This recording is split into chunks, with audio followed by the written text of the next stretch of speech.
अपने प्रारब्ध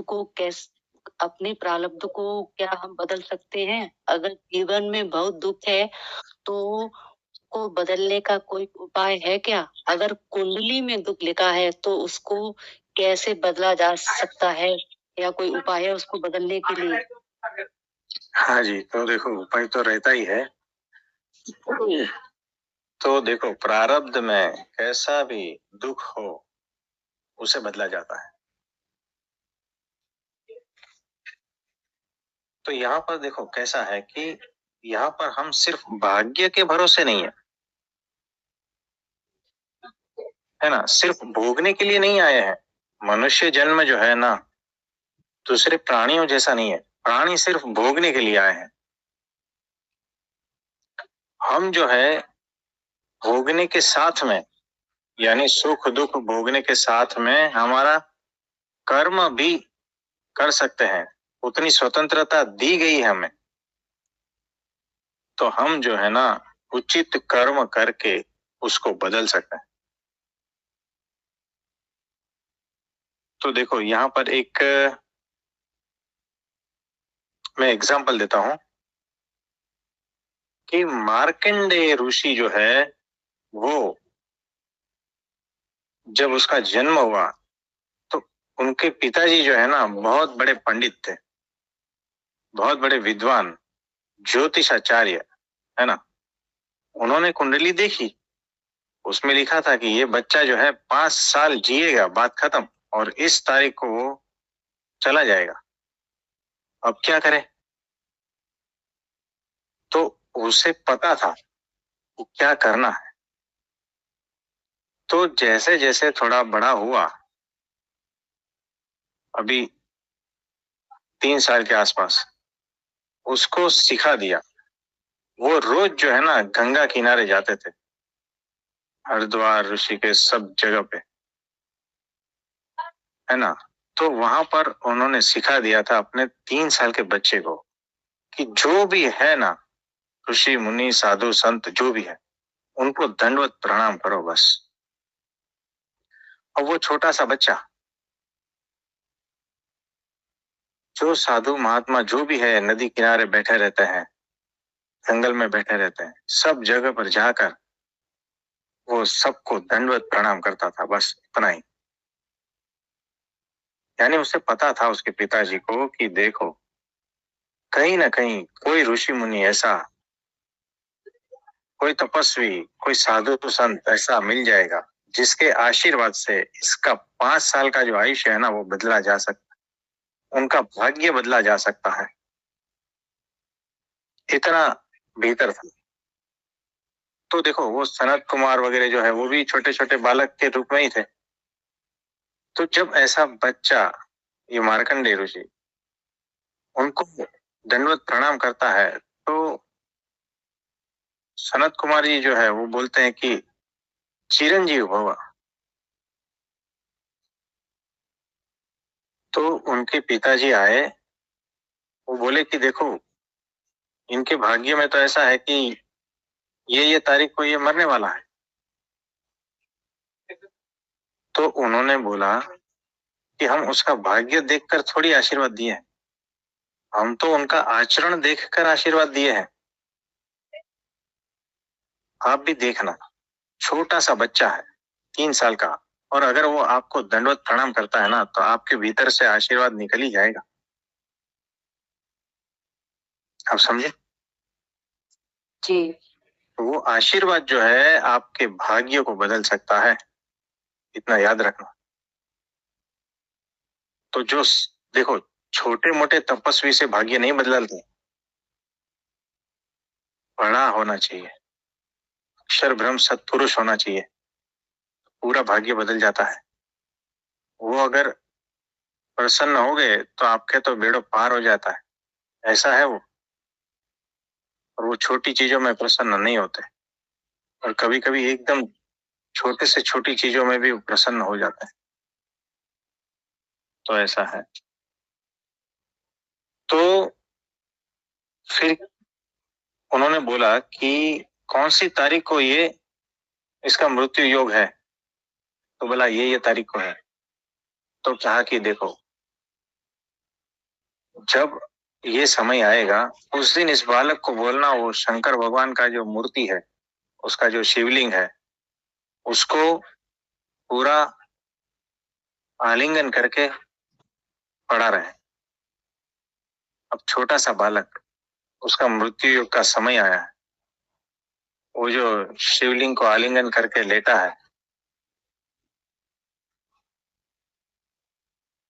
तो भगवान के वो जो यम थे, यमराज, वो आए,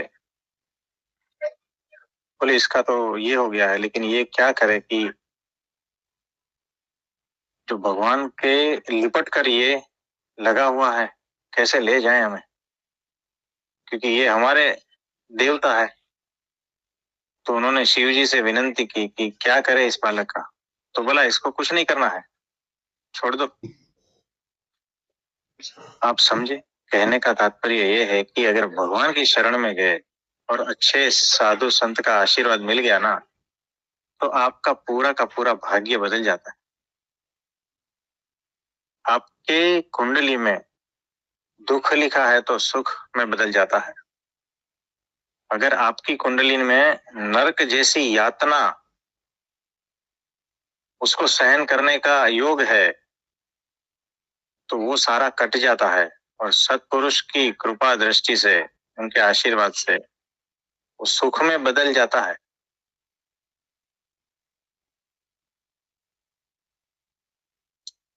तो देखो, बुरा भाग्य जो है ना, उसको अच्छे कर्मों से बदल सकते हैं, क्योंकि आपके हाथ में है ना।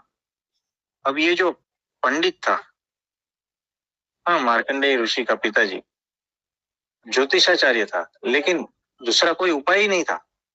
एक ही उपाय था, साधु संतों के आशीर्वाद, और उसमें कोई बड़ा आ गया तो उससे भाग्य बदल सकता है। तो क्या कर्म किया उन्होंने? एकमात्र कर्म, वो छोटे से बच्चे से दंडवत प्रणाम करवाता था, बस।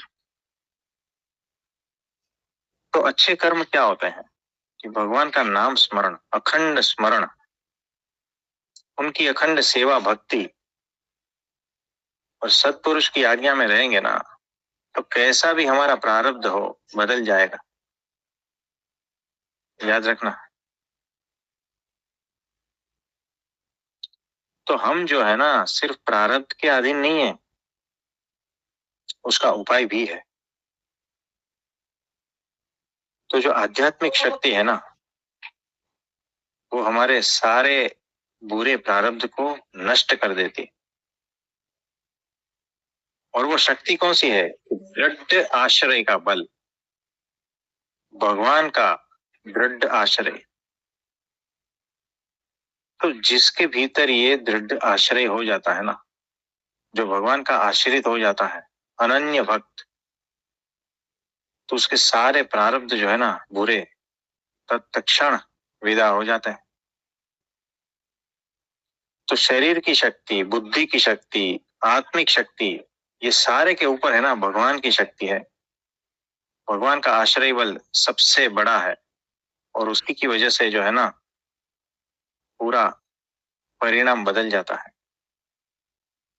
संतों की कृपा दृष्टि हो गई ना, तो आपका पूरा खेल बदल जाता है, कहां से कहां उठा के रख देता है। ये ऐसा है, बड़ी अद्भुत बात है। तो इसमें कुछ और पूछना चाहोगे? हाँ, जैसे आपने बोला ना कि संतों की कृपा हो गई, तो लेकिन संतों की कृपा तभी होगी ना जब दृढ़ आश्रय होगा हमारा, है ना। जैसे उस बच्चे ने तुरंत कहा, मान लिया पूरे हृदय से, सबके पैर छूने लगा। अगर मन में बिल्कुल होगा तो फिर ये कृपा नहीं होगी ना। देखो कैसा है, वो छोटा बच्चा था, 3 साल का बच्चा है ना, वो अपने पिताजी का मान लेता है।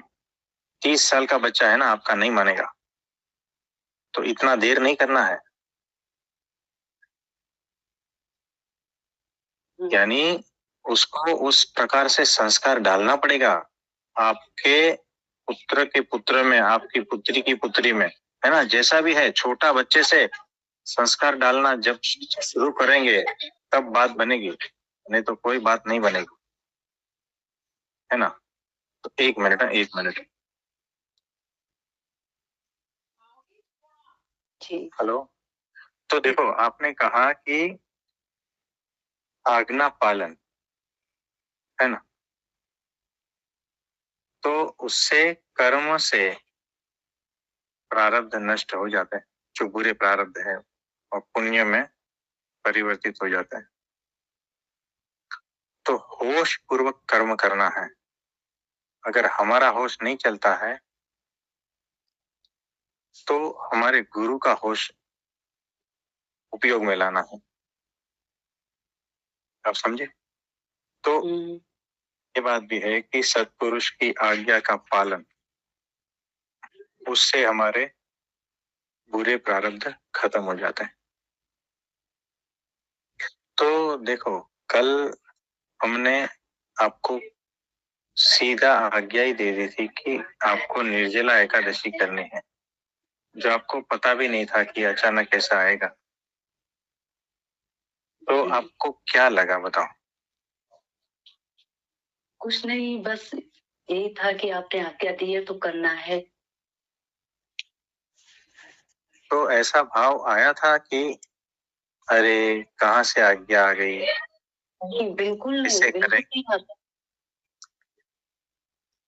ये भाव स्वप्न में भी नहीं आता है। मतलब खुशी और होती है कि गुरु ने आज्ञा दी है, मेरे भले के लिए दी है, ये खुशी और हुई थी मुझे। हाँ जी। तो आज पूरा दिन आपका कैसा बीता? निर्जला उपवास है आपका? हाँ, अच्छा बीता। तो कोई तकलीफ तो नहीं हुई? नहीं, बिल्कुल नहीं। खुशी हुई कि आपकी आज्ञा से परब्रह्म के लिए रख रहे हैं। तो आपको बहुत बहुत धन्यवाद, और परब्रह्म इससे बहुत बहुत प्रसन्न है। तो आपके सारे जो है, जो भी तकलीफ, दुख, पीड़ा, बाधा, सब कुछ हटा देंगे। तो उनकी प्रसन्नता हमेशा आप पर रहेगी। ऐसा और कुछ पूछना चाहोगे? हाँ, जैसे आपने ये बोला कि बच्चा पिता के पैर छू रहा था, संतों के फिर पैर छू। हेलो, आवाज आ रही है? आवाज कट के आ रही है। जैसे आपने बताया कि वो पिता की आज्ञा से सभी संतों के पैर छूता था, फिर पैर छूते छूते लास्ट में उसको सच्चे संत मिल गए, तो उन्होंने को भगाने का उपाय बताया, शिव जी के ऊपर लेना। तो ऐसे ही मेरी भी साल की आध्यात्मिक यात्रा रही है कि पूर्ण परमात्मा मिले।